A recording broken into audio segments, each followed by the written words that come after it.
नमस्कार दोस्तों, मैं अखिलेश मिश्रा आपके अपने एजुकेशनल यूट्यूब चैनल विद्यार्थी तक में स्वागत करता हूं। जय हिंद साथियों, कैसे हैं आप सभी। मैं अखिलेश मिश्रा एक बार फिर से आप सभी साथियों का आपके अपने यूट्यूब चैनल विद्यार्थी तक पे हार्दिक स्वागत करता हूं।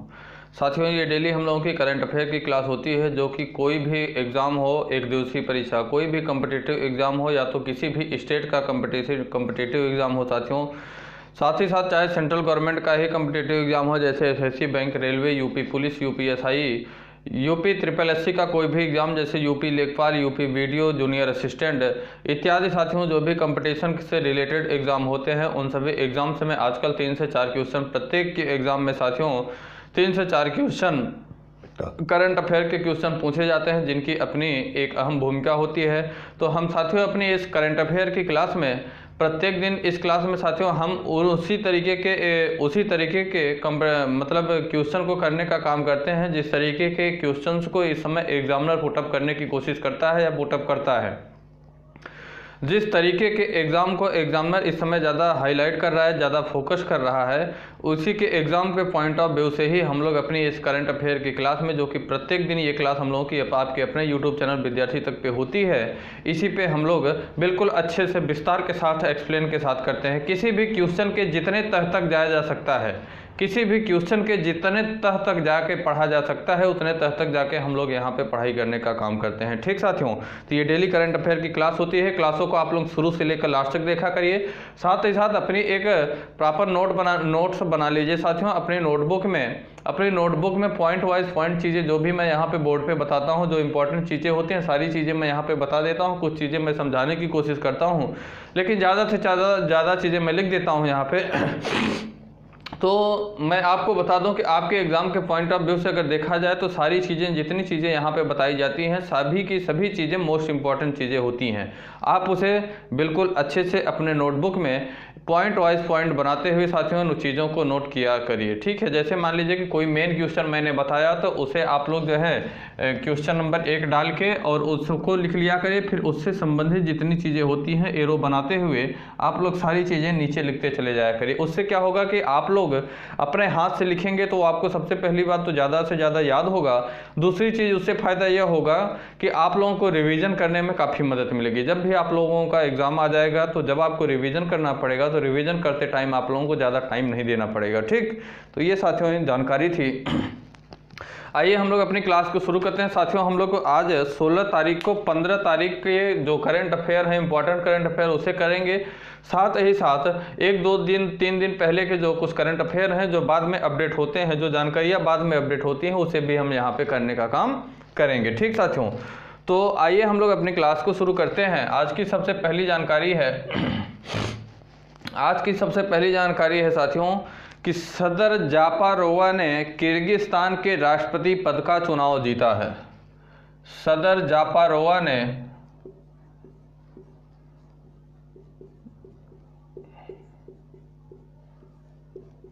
किर्गिस्तान के राष्ट्रपति पद का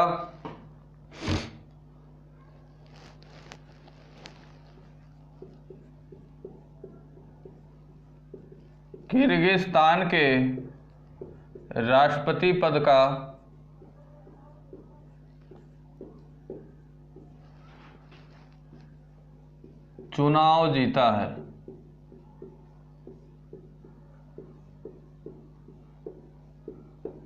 आज की सबसे पहली और ताज़ा जानकारी है साथियों कि सदर जापारोवा ने किर्गिस्तान के राष्ट्रपति पद का चुनाव जीता है। कहाँ का?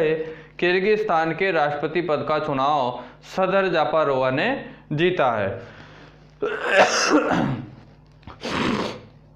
साथियों, किर्गिस्तान में राष्ट्रपति पद के चुनाव में सबसे आगे रहे सदर जापारोवा ने चुनावों में बड़ी जीत दर्ज की है। केंद्रीय चुनाव आयोग के अनुसार जापारोवा ने 79% वोट से जीत हासिल किए हैं।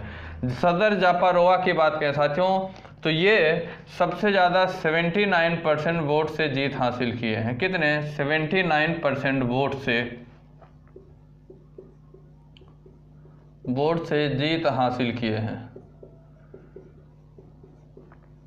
सदर जापारोवा ने 79% वोट से जीत हासिल करने का काम किया है। साथियों, अगर सदर जापारोवा की बात करें तो जिन्हें इस पद से हटाने के लिए हुए आंदोलन के समय राष्ट्रवादी जापारोवा जेल से रिहा हुए थे। ये साथियों, इस पद से हटाने के लिए हुए आंदोलनों के समय जो आंदोलन हुआ था उस समय राष्ट्रवादी जापारोवा जेल से रिहा हुए थे। मतदाताओं द्वारा राष्ट्रपति को और शक्तियां देने के लिए संविधान में बदलाव के जनमत संग्रह को भी मंजूरी मिल गई है। इन्हें किसकी मंजूरी मिली साथियों? मतदाताओं द्वारा राष्ट्रपति को और शक्तियां देने के लिए, मतदाताओं द्वारा राष्ट्रपति को और शक्तियां देने के लिए संविधान में बदलाव के जनमत संग्रह की भी मंजूरी मिल गई है। पिछले अक्टूबर में संसदीय चुनाव के बाद से किर्गिस्तान संकट में था। पिछले अक्टूबर से ही साथियों, संसदीय चुनाव के बाद से ही किर्गिस्तान में काफ़ी बवाल चल रहा था, काफ़ी दिक्कतें चल रही थी साथियों, जिसके कारण जापान क्या था, किर्गिस्तान में काफ़ी संकटें पैदा हुई थी। साथियों, उन चुनावों के परिणाम विवादित थे जिनके कारण विरोध प्रदर्शन हुए और तत्कालीन राष्ट्रपति, अगर इनसे सदर जापारोवा से पहले राष्ट्रपति की, किर्गिस्तान के राष्ट्रपति की बात करें तो यहाँ के राष्ट्रपति थे सोरोनबाय जेनेबकोव। सदर जापारोवा से पहले राष्ट्रपति किर्गिस्तान के राष्ट्रपति इनसे पहले साथियों किर्गिस्तान के अगर राष्ट्रपति की बात करें, इनसे पहले यहाँ के राष्ट्रपति थे सोरोनबाय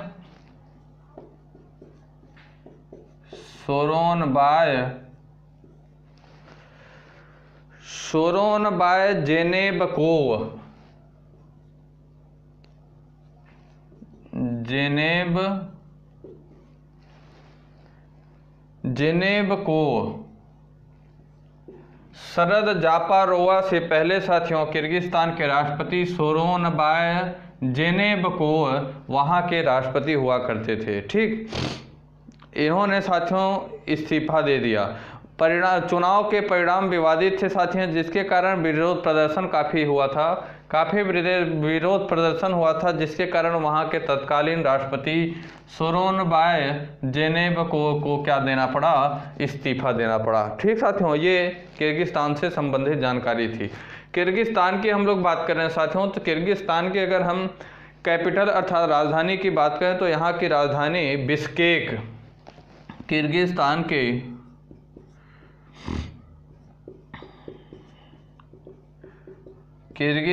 की राजधानी अर्थात कैपिटल राजधानी की बात करें साथियों तो यहाँ की राजधानी बिश्केक है। क्या है? बिश्केक किर्गिस्तान की राजधानी है। और यहाँ के अगर करेंसी की बात करें साथियों, मुद्रा की, तो किर्गिस्तानी सोम यहाँ की क्या है? करेंसी है अर्थात मुद्रा है। यहाँ के करेंसी की बात करें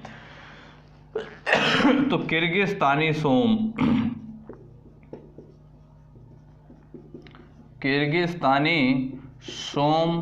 किर्गिस्तान की क्या है? करेंसी है, या तो फिर हम मुद्रा भी कह सकते हैं। ठीक, ये इन्फॉर्मेशन थी। अगली जानकारी है साथियों, अगली इन्फॉर्मेशन है, एक सेकेंड, कि नवीन पटनायक ने भुवनेश्वर में भारत के पहले फायर पार्क का उद्घाटन किया। नवीन पटनायक साथियों जो कि ओडिशा के मुख्यमंत्री हैं, क्या हैं? ओडिशा के मुख्यमंत्री नवीन पटनायक हैं साथियों। इन्होंने भारत के पहले फायर पार्क का क्या किया? उद्घाटन किया। एक सेकेंड, ओडिशा के मुख्यमंत्री नवीन पटनायक ने साथियों, नवीन पटनायक ने भुवनेश्वर में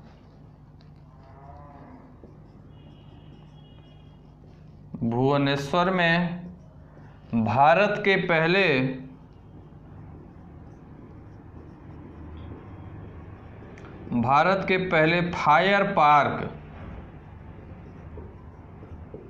फायर पार्क का साथियों क्या किया? उद्घाटन किया। फायर पार्क का उद्घाटन किया। नवीन पटनायक ने साथियों, जो कि उड़ीसा के मुख्यमंत्री हैं, कहाँ के, ये उड़ीसा के मुख्यमंत्री हैं।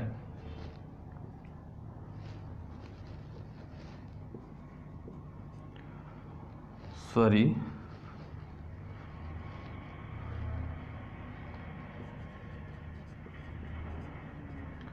उड़ीसा के क्या हैं, सीएम हैं, मुख्यमंत्री हैं, चीफ मिनिस्टर हैं नवीन पटनायक। साथियों, उड़ीसा के भुवनेश्वर शहर में भारत का पहला फायर पार्क, भारत के पहले फायर पार्क का क्या किया इन्होंने साथियों,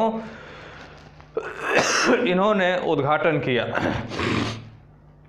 उड़ीसा के मुख्यमंत्री नवीन पटनायक ने सभी लोगों, विशेषकर छात्रों में प्राथमिक अग्नि सुरक्षा तरीकों पर जागरूकता लाने के लिए, सभी लोगों के लिए, लेकिन खास तौर पे इनका ज़्यादा फोकस है छात्रों के लिए, छात्रों में प्राथमिक अग्नि सुरक्षा तरीकों पर जागरूकता लाने के लिए कि प्राथमिक तौर पे अगर आग जैसे ही लगी हुई है, उसी प्राथमिक तौर पे ही इसका साथियों, इस पे मतलब अग्नि से किस प्रकार से सुरक्षा पाया जा सके, इसके कौन कौन से तरीके हैं, इस सुरक्षा में जागरूकता लाने के लिए, साथ ही साथ साथियों शिक्षित करने के लिए वर्चुअली अपनी तरह से पहले फायर पार्क का उद्घाटन किया। इसका मुख्य उद्देश्य है साथियों कि छात्रों में प्राथमिक अग्नि सुरक्षा तरीकों में जागरूकता लाने, साथ ही साथ शिक्षित करने के लिए साथियों इन्होंने इस फायर पार्क का क्या किया, उद्घाटन किया। यह फायर पार्क साथियों भुवनेश्वर में उड़ीसा फायर एंड डिजास्टर अकादमी के परिसर के अंदर स्थित है। अगर बात करें तो यह पार्क स्थित कहाँ है, तो यह पार्क साथियों भुवनेश्वर के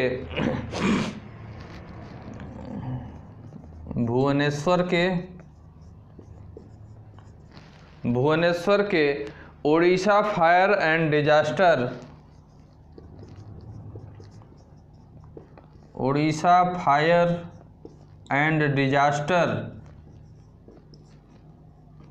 डिजास्टर अकादमी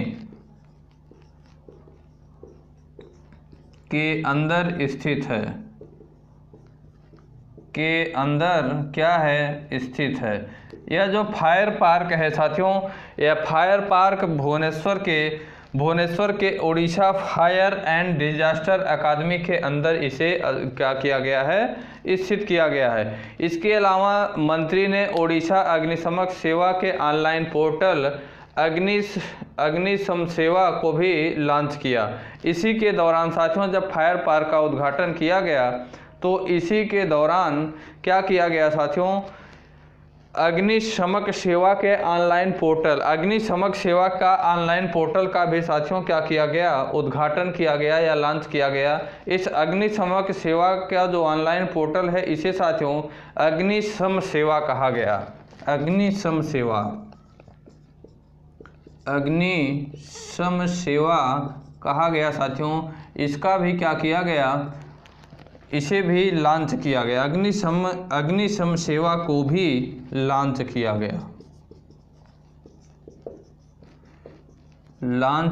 गया, अग्निशम सेवा को भी लॉन्च किया गया। साथियों फायर पार्क में प्राथमिक चिकित्सा, अग्निशमन उपकरण, बचाव और आपदा संचालन, प्रदर्शनी हॉल, फिल्मों की स्क्रीनिंग और अग्नि सुरक्षा पर पर्चों के वितरण पर प्रदर्शनी की सुविधा होगी। इसमें क्या क्या होगा साथियों, इसमें अग्निशमन होगा, चिकित्सा अग्निशमन उपकरण होंगे, इससे बचाव के से संबंधित चीज़ें होंगी, साथ ही साथ आपदा संचालन से संबंधित प्रदर्शनी हॉल इसमें होगा, फिल्मों की स्क्रीनिंग भी होगी, अग्नि सुरक्षा पर पर्चों के वितरण पर प्रदर्शनी की सुविधा भी उपलब्ध कराई जाएगी। और इसमें हम बात करें, अगर साथियों उड़ीसा से संबंधित बात कर रहे हैं, तो मैंने बताया कि उड़ीसा के मुख्यमंत्री नवीन पटनायक हैं। अगर उड़ीसा के हम राजधानी की बात करें साथियों, तो यहाँ की राजधानी भुवनेश्वर है। उड़ीसा के साथियों मुख्यमंत्री नवीन पटनायक हैं, और उड़ीसा के अगर हम राजधानी की बात करें तो ये भुवनेश्वर राजधानी होगी। उड़ीसा के साथियों राजधानी की बात करें तो भुवनेश्वर राजधानी होगी, और उड़ीसा के मुख्यमंत्री नवीन पटनायक हैं। और यहाँ के अगर राज्यपाल की बात करें साथियों, उड़ीसा के राज्यपाल अर्थात गवर्नर की बात करें तो गणेशी लाल यहाँ के क्या हैं, गवर्नर हैं। राज्यपाल उड़ीसा के राज्यपाल अर्थात गवर्नर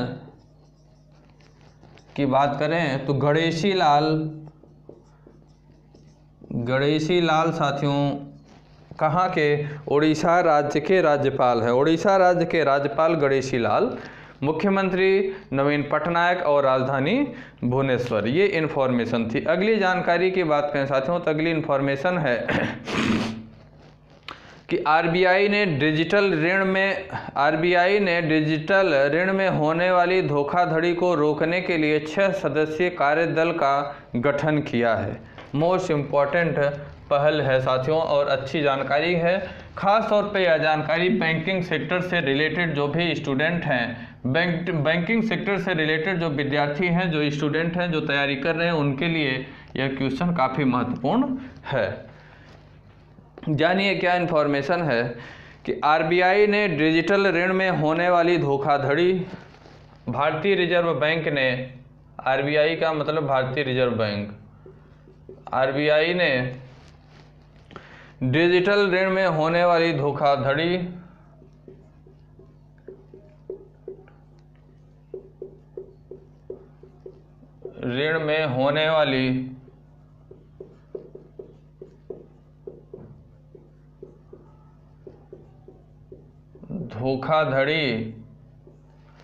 आरबीआई ने डिजिटल ऋण में होने वाली धोखाधड़ी को रोकने के लिए 6 सदस्यीय टीम का गठन किया। 6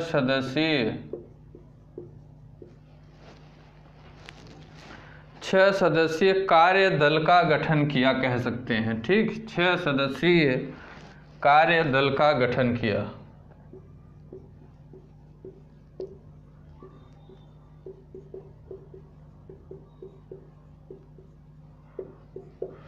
आरबीआई ने साथियों डिजिटल ऋण में होने वाली जो धोखाधड़ी थी, आरबीआई ने डिजिटल ऋण में होने वाली जो धोखाधड़ी थी, इसे रोकने के लिए 6 सदस्यीय कार्यदल का क्या किया साथियों? गठन किया। 6 सदस्यीय कार्यदल का गठन किया। भारतीय रिजर्व बैंक ने डिजिटल ऋण में होने वाली धोखाधड़ी, डिजिटल ऋण में होने वाली साथियों जो धोखाधड़ी है, उस डिजिटल ऋण में धोखाधड़ी के बढ़ते मामलों के कारण डाटा सुरक्षा, इसके अंतर्गत क्या क्या किया जाएगा? इसमें आपके डिजिटल ऋण से संबंधित क्या क्या सुरक्षा आप लोगों को प्रदान किया जाएगा? आपका जो डाटा है उसकी सुरक्षा की जाएगी, डाटा सुरक्षा। और अगर बात करें साथियों तो गोपनीयता आपकी रखी जाएगी। साथ ही साथ उपभोक्ता संरक्षण भी सुनिश्चित करने के लिए गोपनीयता आपकी रखी जाएगी। और अगर बात करें इसके अंतर्गत उपभोक्ता संरक्षण भी सुनिश्चित किया जाएगा। उपभोक्ता संरक्षण भी सुनिश्चित किया जाएगा साथियों। बढ़ते मामलों के कारण ये सब सुनिश्चित करने के लिए विनियमित वित्तीय के क्षेत्र के साथ साथ अनियमित खिलाड़ियों द्वारा डिजिटल ऋण देने की गतिविधियों के सभी पहलुओं का अध्ययन करने के लिए एक कार्यदल, वर्किंग ग्रुप का गठन किया। कार्यदल का मतलब हुआ साथियों, कार्यदल का मतलब हुआ वर्किंग, क्या हुआ? Working group. वर्किंग ग्रुप का क्या किया? गठन किया। वर्किंग ग्रुप का क्या किया साथियों? इन्होंने गठन किया। समूह ऑनलाइन प्लेटफॉर्म और मोबाइल ऐप के माध्यम से ऋण देने सहित डिजिटल उधार देने को विनियमित करने में सुझाव देगा। साथ ही साथ समूह डिजिटल उधार गतिविधियों का मूल्यांकन करेगा और आरबीआई विनियमित संस्थाओं में आउटसोर्स डिजिटल ऋण गतिविधियों की पीठ और मानकों का भी ये क्या करेगा? आकलन करेगा। ये साथियों जो 6 सदस्यीय कार्यदल में 6 लोग इस कार्यदल में जो शामिल हुए हैं उनकी भी जानकारी महत्वपूर्ण है। आपको दे देगा और पूछेगा निम्न व्यक्ति मतलब जैसे कोई नाम दे देगा, वो पूछेगा कि ये कौन से क्षेत्र से संबंधित हैं या किस चीज़ से संबंधित हैं, तो वहाँ आपको बताना पड़ेगा। इन 6 के 6 के बारे में हम अपनी जानकारी यहाँ पे देखते हैं। पहले व्यक्ति हैं साथियों जिनका नाम है,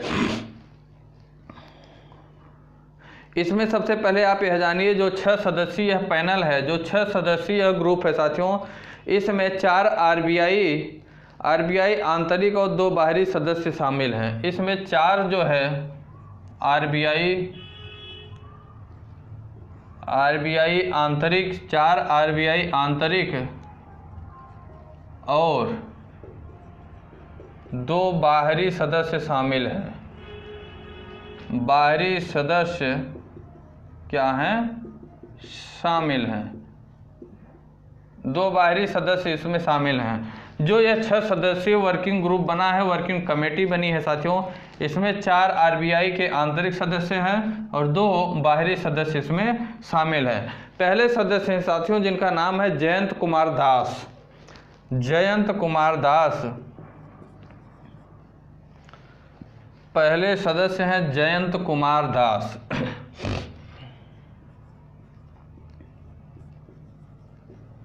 जयंत कुमार दास, जयंत कुमार दास जी साथियों इस पूरे वर्किंग कमेटी के कार्यकारी निदेशक, आरबीआई के अध्यक्ष हैं। कार्यकारी निदेशक और आरबीआई के ये अध्यक्ष भी हैं। आरबीआई के अध्यक्ष, ठीक। क्या है साथियों? जयंत कुमार दास जो हैं ये कार्यकारी निदेशक हैं और आरबीआई के अध्यक्ष हैं। दूसरे व्यक्ति हैं साथियों जिनका नाम है अजय कुमार चौधरी। अजय कुमार चौधरी, अजय कुमार चौधरी, इनकी अगर बात करें साथियों तो ये मुख्य महाप्रबंधक हैं। मुख्य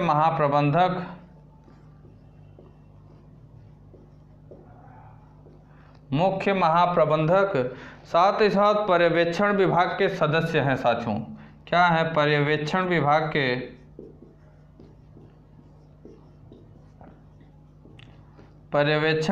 के क्या हैं? सदस्य हैं। पर्यवेक्षण विभाग के साथियों ये सदस्य भी हैं। तीसरी बात अगर हम करें साथियों तो तीसरे नंबर पे आते हैं पी वासुदेवन। पी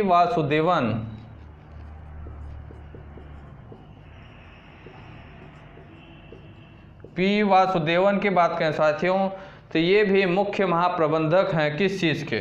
बताता हूँ। मुख्य महाप्रबंधक हैं ये भी। और ये किस चीज़ के साथियों? भुगतान और निपटान प्रणाली विभाग के। भुगतान और निपटान प्रणाली विभाग के।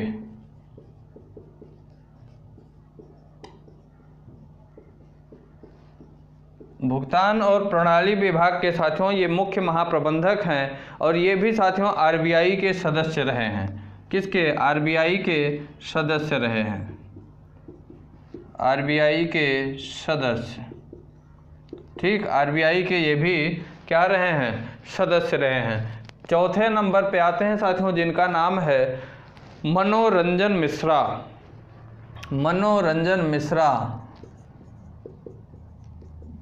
मनोरंजन मिश्रा की बात करें अगर साथियों तो यह भी क्या हैं? ये मुख्य महाप्रबंधक है। मुख्य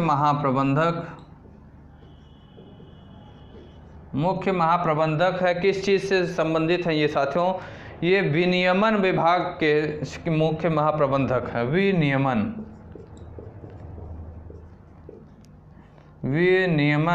विभाग के महाप्रबंधक हैं और ये भी साथियों क्या हैं? सदस्य सचिव हैं। आरबीआई के सदस्य सचिव हैं, ठीक। अगली अगर हम बात करें साथियों तो 5वें नंबर पे जो इस वर्किंग कमेटी के सदस्य हैं उनका नाम है विक्रम मेहता। विक्रम मेहता की बात करें हम, विक्रम मेहता जी साथियों ये सह संस्थापक हैं।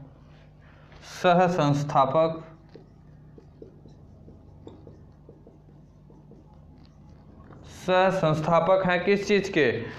मोनेक्सो फिटनेस के। मोनेक्सो फिटनेस के। Monexo fitness. मोनेक्सो फिटनेस के सह संस्थापक हैं और ये साथियों बाहरी सदस्यों में से हैं, आरबीआई के से संबंधित नहीं हैं, ये बाहरी सदस्य हैं, आरबीआई से नहीं हैं। ठीक। और अगले और अंतिम सदस्य हैं साथियों इस वर्किंग कमेटी के। कौन से वर्किंग कमेटी? धोखाधड़ी के लिए जो 6 सदस्यीय कार्यदल का गठन किया गया। अगले व्यक्ति हैं राहुल शशि। राहुल शशि जी हैं साथियों।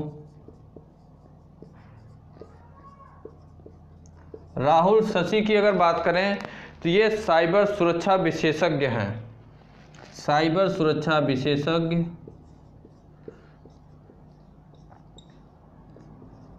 साइबर सुरक्षा विशेषज्ञ और साइबर सुरक्षा विशेषज्ञ और क्लाउड सिक के संस्थापक हैं। किसके? क्लाउड के संस्थापक। क्लाउड सिक के क्या हैं? संस्थापक हैं और ये भी बाहरी सदस्य ही हैं साथियों, बाहरी सदस्य। मैंने आपको बताया था कि 4 इसमें आरबीआई से रिलेटेड सदस्य होंगे। कौन? 4 आरबीआई से रिलेटेड सदस्य होंगे और 2 बाहरी सदस्य इसमें शामिल होंगे। तो जानिए कौन कौन से लोग हैं इस वर्किंग कमेटी में। इसमें पहले नंबर पे है साथियों जयंत कुमार दास, ये कार्यकारी निदेशक हैं आरबीआई के अध्यक्ष। ठीक। दूसरे नंबर पे अजय कुमार चौधरी हैं, ये मुख्य महाप्रबंधक है, पर्यवेक्षक विभाग के मुख्य महाप्रबंधक हैं और ये भी आरबीआई के सदस्य हैं। ठीक। तीसरे नंबर पे आते हैं पी वासुदेवन, ये भी भुगतान और निपटान प्रणाली विभाग के मुख्य महाप्रबंधक हैं, ये भी आरबीआई के सदस्य ही हैं। चौथे नंबर पे आते हैं साथियों मनोरंजन मिश्रा, ये विनियमन विभाग के मुख्य महाप्रबंधक हैं। विनियमन विभाग के मुख्य महाप्रबंधक हैं और ये भी साथियों आरबीआई के क्या हैं? सचिव हैं। आरबीआई के ये भी सचिव हैं। ये 2 अन्य व्यक्ति हैं, बाहरी व्यक्ति जो आरबीआई से रिलेटेड नहीं है। पहले नंबर पर है विक्रम मेहता, ये साथियों मोनेक्सो फिटनेस के क्या हैं? सह संस्थापक हैं। मोनेक्सो फिटनेस के सह संस्थापक हैं, ये आरबीआई के बाहरी सदस्यों में से हैं। और राहुल शशि जो हैं ये साइबर सुरक्षा विशेषज्ञ, साथ ही साथ क्लाउड सिक के संस्थापक हैं, ये भी बाहरी सदस्य में से हैं। ठीक साथियों, ये इन्फॉर्मेशन है।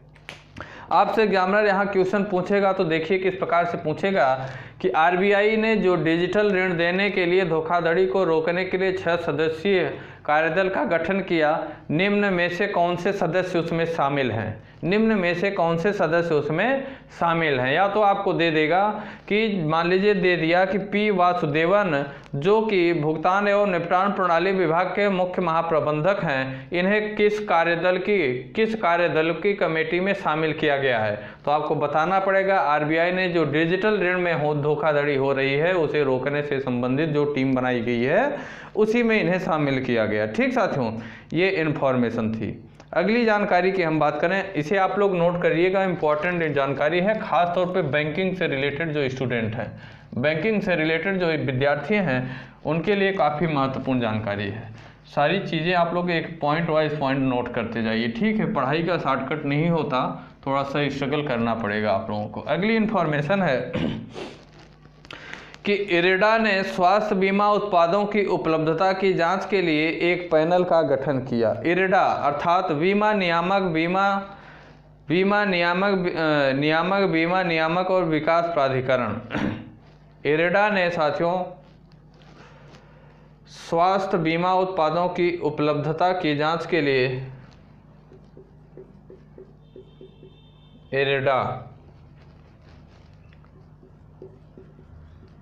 इरेडा ने स्वास्थ्य बीमा उत्पादों की उपलब्धता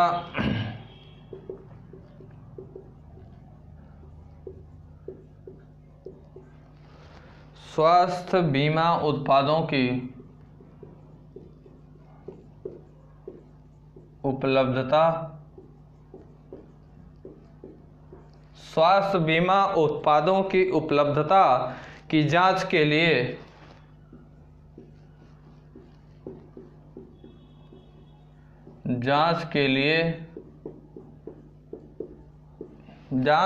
साथियों एक पैनल का गठन किया है। पैनल का गठन किया इरडा ने साथियों। कौन? इरडा ने, अर्थात बीमा नियामक और विकास प्राधिकरण ने साथियों क्या किया है, ये स्वास्थ्य बीमा उत्पादों की क्या उपलब्धता है इसकी जांच के लिए एक पैनल का, एक टीम का गठन किया है। ठीक साथियों, सबसे पहले हमें इरडा का फुल फॉर्म पता होना चाहिए। तो इरडा का फुल फॉर्म होगा साथियों insurance regulatory and development authority. Insurance regulatory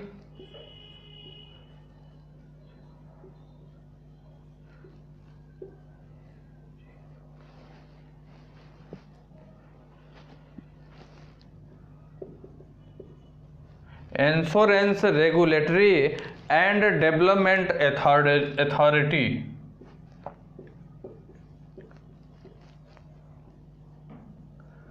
development authority. Insurance regulatory and development authority ने साथियों क्या किया है, स्वास्थ्य बीमा उत्पादों की उपलब्धता की जांच के लिए एक पैनल का गठन किया। इसकी अगर हिंदी की बात करें तो इसका हिंदी होगा साथियों insurance regulatory and development authority, बीमा नियामक और विकास प्राधिकरण। बीमा नियामक और विकास प्राधिकरण। विकास प्राधिकरण, बीमा नियामक और विकास प्राधिकरण ने साथियों स्वास्थ्य बीमा उत्पादों की उपलब्धता की जांच के लिए एक पैनल का क्या किया है, गठन किया है। इसने साथियों भारतीय समुदायों की आवश्यकता को देखते हुए देश में स्वास्थ्य बीमा उत्पादों की उपलब्धता की जांच करने और उपयुक्त उत्पादों और प्रक्रिया की सिफारिश करने के लिए स्वास्थ्य बीमा सलाहकार समिति, इस समिति का क्या नाम है साथियों, जो यह पैनल गठित किया गया है, इस पैनल का नाम क्या रखा गया है, इस पैनल का नाम रखा गया साथियों स्वास्थ्य बीमा सलाहकार समिति। स्वास्थ्य बीमा सलाहकार, स्वास्थ्य बीमा सलाहकार समिति। स्वास्थ्य बीमा सलाहकार समिति कहा गया साथियों। इसे अगर हम इंग्लिश में बात करें तो इसे कहेंगे health insurance advisory committee. Health insurance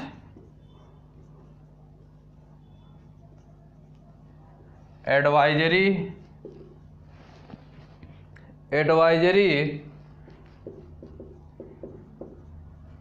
committee.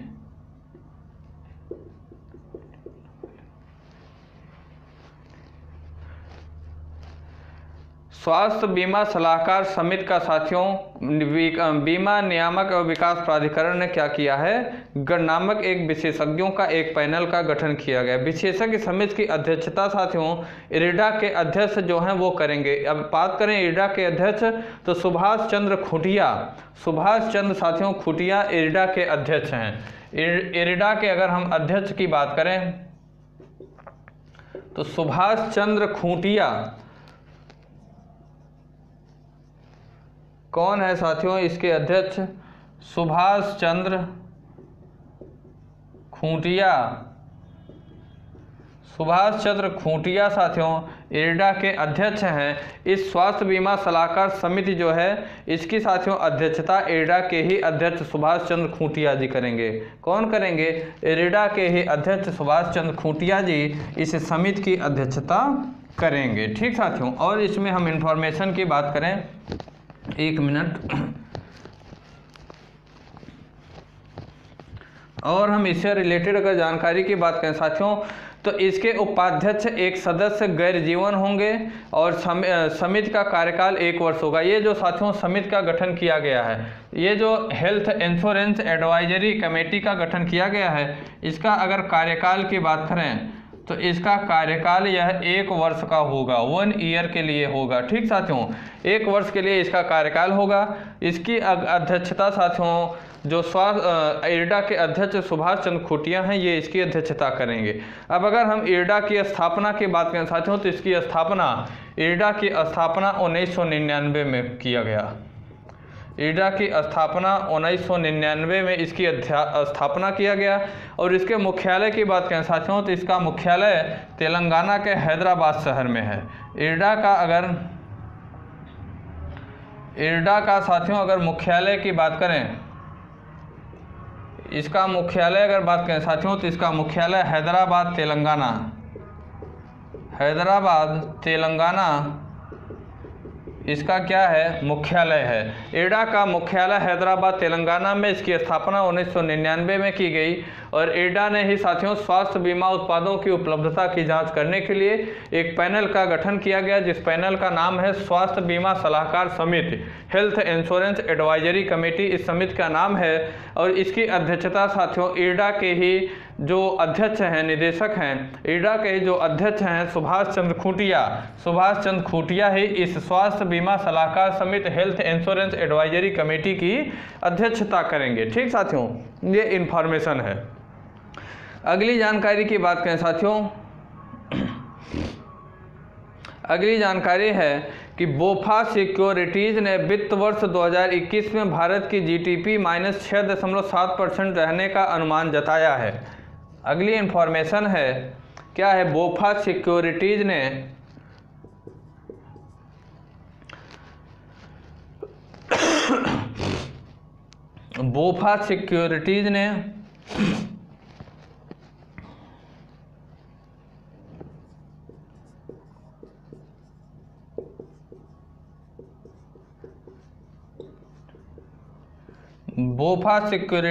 वित्त वर्ष 2021 में भारत की साथियों जीडीपी अर्थात भारत का ग्रॉस डोमेस्टिक प्रोडक्ट अर्थात सकल घरेलू उत्पाद का साथियों कितना रहने का अनुमान जताया है। भारत की सकल घरेलू उत्पाद ग्रॉस डोमेस्टिक प्रोडक्ट सकल घरेलू उत्पाद -6.60% रहने का अनुमान जताया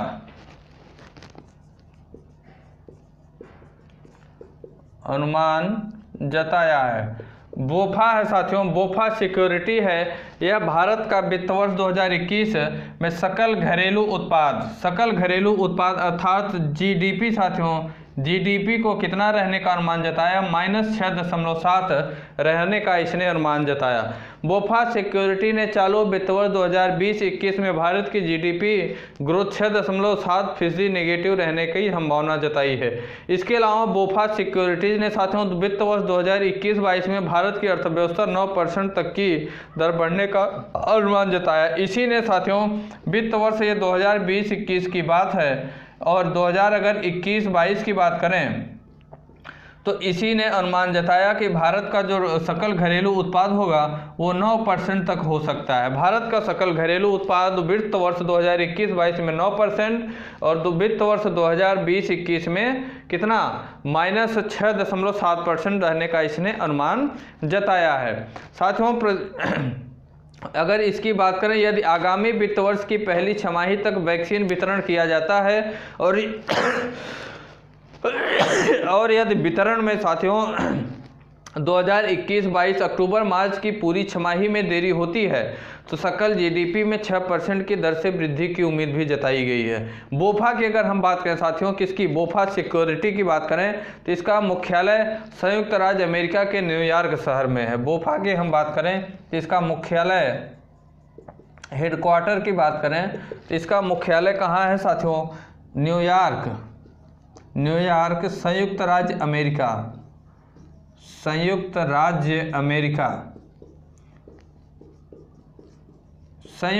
अमेरिका साथियों, अर्थात संयुक्त राज्य अमेरिका के न्यूयॉर्क शहर में बोफा का मुख्यालय है। और इसके अगर साथियों मूल संगठन की बात करें तो इसका मूल संगठन है बैंक ऑफ अमेरिका इसका मूल संगठन है। मूल संगठन की बात करें तो बैंक ऑफ अमेरिका इसका मूल संगठन है। और साथियों अगर हम बात करें कि इसकी स्थापना बोफा सिक्योरिटी की अगर स्थापना की बात करें साथियों, तो बोफा सिक्योरिटी की स्थापना 1 जनवरी 2009 को किया गया। इसकी स्थापना 1 जनवरी 2009 को इसकी स्थापना किया गया। और इसके अगर साथियों CEO अर्थात चीफ एग्जीक्यूटिव ऑफिसर, मुख्य कार्यकारी अधिकारी की बात करें तो ब्रायन टी मोयनी हाल इसके CEO हैं। CEO की बात करें तो ब्रायन टी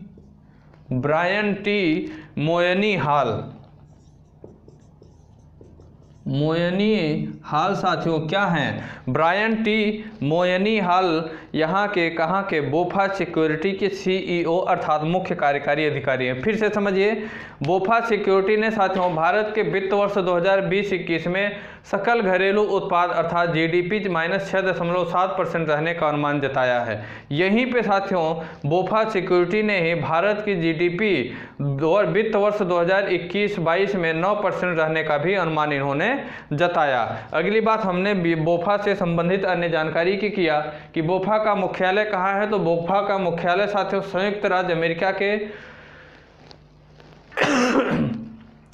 राज्य अमेरिका के साथियों न्यूयॉर्क शहर में बोफा का मुख्यालय है। और अगर यह किसका मूल संगठन है साथियों, तो यह बैंक ऑफ अमेरिका का मूल संगठन है। बोफा सिक्योरिटी जो है यह बैंक ऑफ अमेरिका का मूल संगठन है। इसकी स्थापना 1 जनवरी 2021 को किया गया। बोफा सिक्योरिटी की स्थापना 1 जनवरी 2019 को 1 जनवरी 2009 को इसकी बोफा सिक्योरिटी की स्थापना 1 जनवरी 2009 को किया गया। और इसके CEO अर्थात chief executive officer Brian T Moynihan हाल इसके CEO हैं, चीफ एग्जीक्यूटिव ऑफिसर हैं। ठीक, ये बोया सिक्योरिटी से रिलेटेड क्या था, इंफॉर्मेशन थी। अगली जानकारी की हम बात करें साथियों, अगली जानकारी की बात करें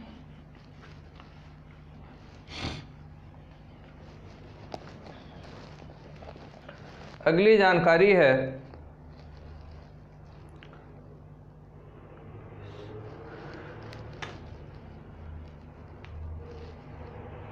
अगली इंफॉर्मेशन है साथियों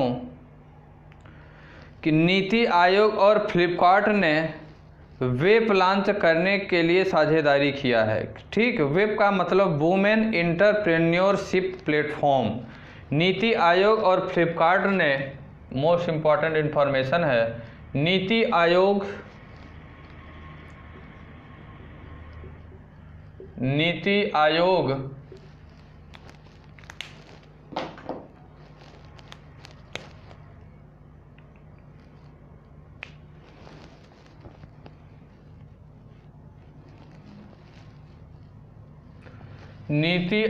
और फ्लिपकार्ट ने, कौन? फ्लिपकार्ट। नीति आयोग और फ्लिपकार्ट ने वेब लॉन्च करने के लिए WEP लॉन्च करने के लिए साझेदारी किया है। नीति आयोग और साथ ही साथ फ्लिपकार्ट, नीति आयोग और फ्लिपकार्ट ने साथियों वेब लॉन्च करने का क्या किया है, साझेदारी किया है। वेब क्या, अगर फुल फॉर्म की बात करें तो इसका साथियों फुल फॉर्म होगा women entrepreneurship platform. Women entrepreneurship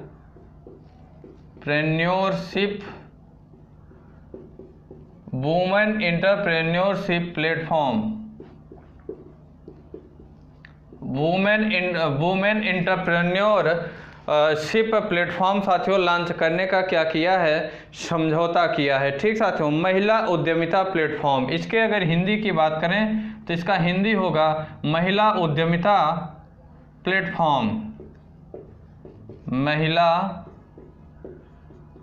उद्यमिता प्लेटफॉर्म, महिला उद्यमिता प्लेटफॉर्म साथियों लॉन्च करने का काम किया है, लॉन्च करने के लिए समझौता किया है नीति आयोग और साथ ही साथ फ्लिपकार्ट ने। ठीक, जो साथियों ई कॉमर्स की कंपनी है, ये साथियों एक एकीकृत एक्सेल पोर्टल है। ये क्या होगा साथियों, जो वुमेन एंटरप्रेन्योरशिप है प्लेटफॉर्म है साथियों, यह क्या है, एक एकीकृत एक्सेल पोर्टल है, एकीकृत एक्सेल पोर्टल है, एकीकृत एक्सेल पोर्टल है साथियों। इसे लॉन्च किया गया है। जो ये साथियों भारत में विभिन्न स्थानों पर रहने वाली जो महिलाएं हैं, उन महिलाओं को उनकी उद्यमशीलता की आकांक्षाओं को साकार करने के लिए एक साथ आता है। ये जो है साथियों, जो महिलाएं हैं भारत में अन्य अन्य जगह रहती हैं, उनकी जो उद्यमशीलता है, उनकी जो आकांक्षा है, उसे साकार करने के लिए एक साथ लाता है। इस प्लेटफॉर्म पर विचार साथियों पहली बार नीति आयोग और के CEO अमिताभ कांत द्वारा लाया गया था। इस प्लेटफॉर्म पर विचार के लिए साथियों सबसे पहले विचार पहली बार कौन लाया गया था, नीति आयोग के जो CEO हैं, नीति आयोग के CEO हैं अमिताभ कांत साथियों, अमिताभ कांत दास। इस प्लेटफॉर्म पे लाने के लिए सबसे पहले इन्होंने क्या दिया था, अपना मत दिया था या विचार दिया था या ओपिनियन दिया था। ठीक साथियों, और अगर बात करें तो ये साथियों 2017 में हैदराबाद में महिलाओं के लिए समृद्धि, सभी के लिए समृद्धि के विषय पर आयोजित 8वें वैश्विक उद्यमिता शिखर सम्मेलन के समापन नीति आयोग में एक महिला उद्यमिता मंच की स्थापना का ऐलान भी किया था। अमिताभ कांत दास जी ने साथियों ये 2017 में हैदराबाद में एक विषय पर साथियों क्या किया गया था, आयोजन किया गया था। 2017 में हैदराबाद में 2017 में हैदराबाद में महिलाओं के लिए समृद्धि, महिलाओं के लिए समृद्धि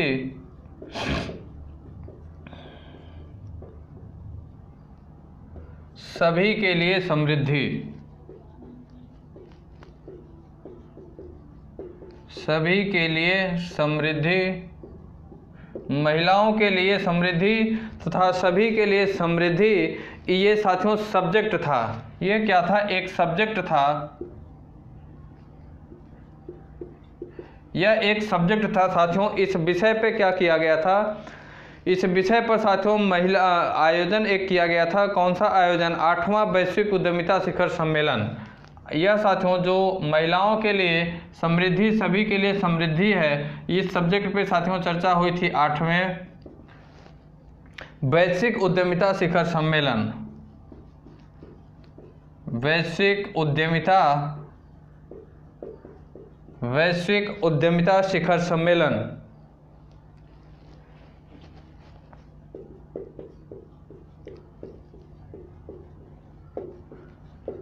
वैश्विक उद्यमिता शिखर सम्मेलन का साथियों आयोजन किया गया था, जिसका मुख्य विषय था महिलाओं के लिए समृद्धि, सभी के लिए समृद्धि।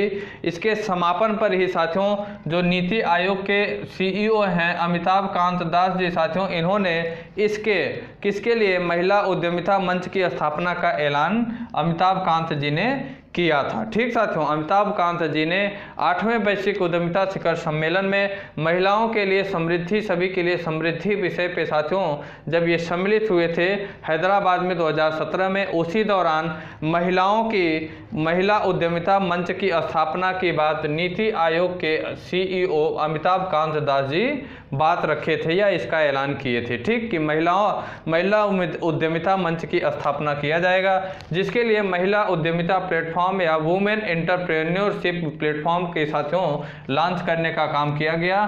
ये कौन कौन, नीति आयोग और फ्लिपकार्ट दोनों लोगों ने मिलकर इस प्लेटफॉर्म को लॉन्च किया है। अब साथियों हम नीति आयोग की अगर बात कर रहे हैं तो नीति आयोग की अगर हम बात करें साथियों, तो नीति आयोग की गठन कब किया गया, तो इसका गठन 1 जनवरी 2005 को किया गया। नीति आयोग का गठन 1 जनवरी 2015 को किया गया। 1 जनवरी 2015 को नीति आयोग का गठन किया गया।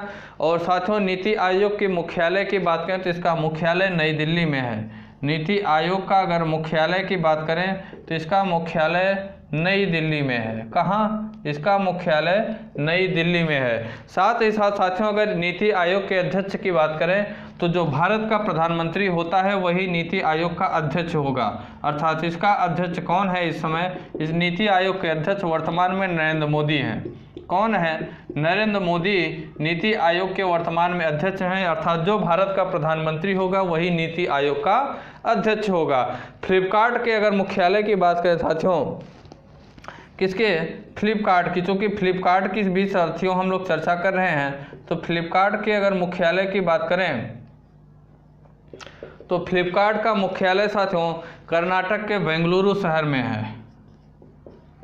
बेंगलुरु कर्नाटक में साथियों इसका क्या है? मुख्यालय है। बेंगलुरु कर्नाटक में इसका मुख्यालय है। और फ्लिपकार्ट के अगर सीईओ की बात करें साथियों तो कल्याण कृष्णमूर्ति। फ्लिपकार्ट के अगर सीईओ चीफ एग्जीक्यूटिव ऑफिसर अर्थात मुख्य कार्यकारी अधिकारी की बात करें तो इसके साथियों सीईओ कल्याण कृष्णमूर्ति। कल्याण कृष्णमूर्ति। कल्याण कृष्णमूर्ति साथियों क्या हैं? सीईओ हैं। किसके? फ्लिपकार्ट के। फ्लिपकार्ट के सीईओ कल्याण कृष्णमूर्ति। फ्लिपकार्ट का मुख्यालय कर्नाटक के बेंगलुरु शहर में है। नीति आयोग का गठन 1 जनवरी 2015 को किया गया। नीति आयोग का मुख्यालय नई दिल्ली में है और इसके अध्यक्ष वर्तमान में नरेंद्र मोदी जी हैं। ठीक साथियों, फ्लिपकार्ट और नीति आयोग दोनों लोगों ने मिलकर वुमेन एंटरप्रेन्योरशिप प्लेटफॉर्म को क्या किया है? वुमेन एंटरप्रेन्योरशिप प्लेटफॉर्म को लॉन्च करने का काम किया है। ठीक साथियों, अर्थात वुमेन एंटरप्रेन्योरशिप का मतलब है महिला उद्यमिता प्लेटफॉर्म। महिला उद्यमिता प्लेटफॉर्म को लॉन्च किया गया है। अगली जानकारी है साथियों कि एम्स भुवनेश्वर ने लगातार तीसरी बार कायाकल्प पुरस्कार को जीतने का काम किया। अगली इंफॉर्मेशन है साथियों कि एम्स भुवनेश्वर ने अखिल भारतीय आयुर्विज्ञान संस्थान एम्स भुवनेश्वर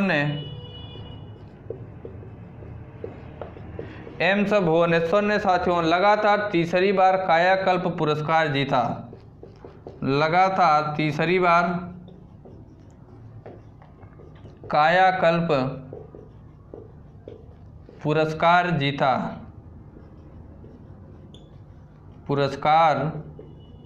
जीता है। एम्स भुवनेश्वर ने साथियों जो भुवनेश्वर की एम्स हॉस्पिटल है साथियों उसने क्या किया है? लगातार तीसरी बार कायाकल्प पुरस्कार को जीतने का काम किया। भुवनेश्वर स्थित अखिल भारतीय आयुर्विज्ञान संस्थान ने तीसरी बार कायाकल्प पुरस्कार योजना को जीतकर स्वच्छता, स्वास्थ्य को बढ़ावा देने और सार्वजनिक स्वास्थ्य सुविधाओं में अस्थायी प्रयासों को निर्माण करने के लिए एक बार फिर से अपनी क्षमता साबित कर दिया। एम्स भुवनेश्वर को प्रदर्शन के लिए साथियों 2 करोड़ रुपए का पुरस्कार मिला है। ये जो साथियों कायाकल्प पुरस्कार दिया जाता है इसमें 2 करोड़ रुपए का पुरस्कार दिया जाता है। कितना? 2 करोड़ रुपए का साथियों पुरस्कार दिया जाता है। 2 करोड़ रुपए का साथियों पुरस्कार इसमें दिया जाता है।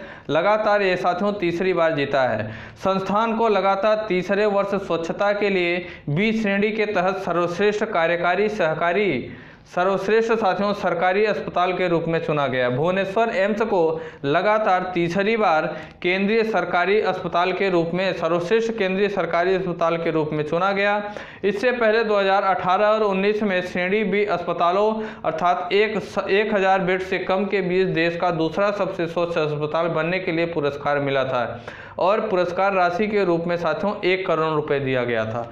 जो दूसरा सबसे साथियों स्वच्छ अस्पताल था, जो दूसरा सबसे स्वच्छ अस्पताल था साथियों पिछले वर्ष में 2018-19 में साथियों इसे बी श्रेणी के लिए दिया गया था। किसे बी श्रेणी प्राप्त हुई थी साथियों? इस पुरस्कार में इसे 1 करोड़ रुपए की राशि प्रदान की गई थी। ठीक, अगली इंफॉर्मेशन है साथियों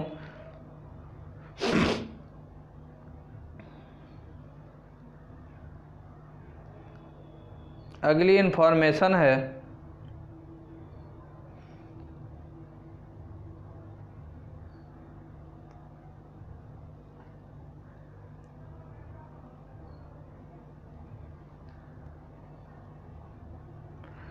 सामाजिक कार्यकर्ता और पद्मश्री से सम्मानित डी प्रकाश राव का निधन हो गया। प्रख्यात सामाजिक कार्यकर्ता हैं साथियों। अगली इन्फॉर्मेशन है कि सामाजिक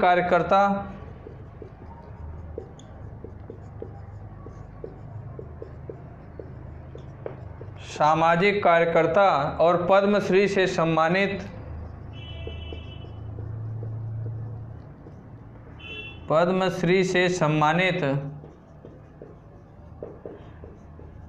सामाजिक कार्यकर्ता और पद्मश्री से सम्मानित साथियों डी प्रकाश का, पद्मश्री से सम्मानित डी प्रकाश राव का निधन हो गया।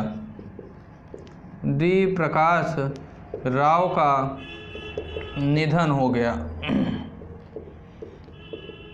डी प्रकाश राव का क्या हो गया साथियों? निधन। सामाजिक कार्यकर्ता और पद्मश्री से सम्मानित डी प्रकाश राव का क्या हुआ? निधन हो गया। ये साथियों प्रख्यात सामाजिक कार्यकर्ता और पद्मश्री से सम्मानित हैं साथियों। यह अगर बात करें तो मूल रूप से कटक के एक चाय विक्रेता थे।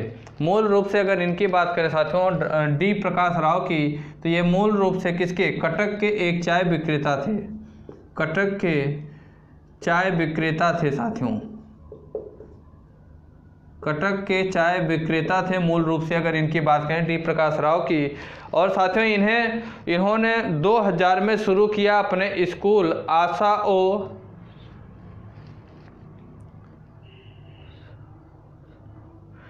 इन्होंने साथियों 2000 में इन्होंने अपना एक स्कूल शुरू किया जिसका नाम था आशा ओ असहवासना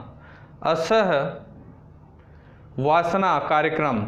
इन्होंने साथियों 2000 में अपनी एक स्कूल शुरू की। सन 2000 में एक स्कूल शुरू किया इन्होंने साथियों जिसका नाम था आशा ओ असहवासना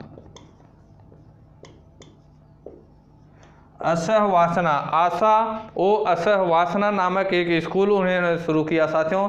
इस कार्यक्रम के माध्यम से अपनी पूरी कमाई झुग्गी गरीब तबके के बच्चों को शिक्षित करने में इन्होंने खर्च किया। सन 2000 में साथियों इन्होंने अपनी एक स्कूल शुरू किया जिसका नाम था आशा ओ असहवासना नामक एक कार्यक्रम शुरू किया साथियों। इसमें इनके चाय के द्वारा जो भी कमाई होती थी गरीब तबके के झुग्गी झोपड़ी में जो बच्चे रहते थे उन बच्चों को शिक्षित करने में ये अपनी पूरी कमाई को खर्च करते थे। इन्होंने कटक में झुग्गी गरीब तबके के बच्चों में शिक्षा के महत्व के बारे में जागरूकता बढ़ाने के लिए साल 2019 में प्रतिष्ठित पद्मश्री पुरस्कार से इन्हें सम्मानित किया गया। इसके अलावा साथियों अगर डी प्रकाश राव की बात करें तो ये एक जाने माने रक्तदाता भी थे। इनकी अगर बात करें साथियों तो ये एक जाने माने रक्तदाता भी थे। जाने माने रक्तदाता, जाने माने ये साथियों ब्लड डोनर भी थे साथियों। ठीक, जाने माने ये क्या थे? ब्लड डोनर भी थे साथियों, रक्तदाता भी थे। इनका साथियों अभी हाल ही में निधन हो गया। आपसे एग्जामिनर क्वेश्चन पूछेगा कि अभी हाल ही में ऐसे कौन से कार्यकर्ता का निधन हुआ है जो कि गरीब तबके के बच्चों की शिक्षा देने का कार्य करते थे या अपनी पूरी कमाई गरीब तबके झुग्गी झोपड़ी में रहने वाले बच्चों की शिक्षा के लिए वो अपनी पूरी कमाई को खर्च करते थे। तो उनका नाम साथियों डी प्रकाश राव है। क्या है? डी प्रकाश राव उनका पूरा नाम है। ये मूल रूप से कटक के रहने वाले हैं और यहाँ पे ये साथियों क्या करते थे? चाय को बेचने का काम करते थे। ठीक साथियों, ये हमारे कुछ आज के इंपॉर्टेंट करंट अफेयर थे साथियों जो कि मोस्ट इंपॉर्टेंट करंट अफेयर है। किसी भी एक दिवसीय परीक्षा में साथियों इसी प्रकार के से क्वेश्चन पूछे जाते हैं जितना डीपली हम लोग अपनी इस क्लास में पढ़ने का काम करते हैं। क्लास कैसी लगी साथियों इसकी प्रतिक्रिया आप लोग कमेंट बॉक्स में जरूर दीजिएगा। क्लास अगर अच्छी लगी हो तो क्लास को लाइक करना बिल्कुल ना भूलिएगा।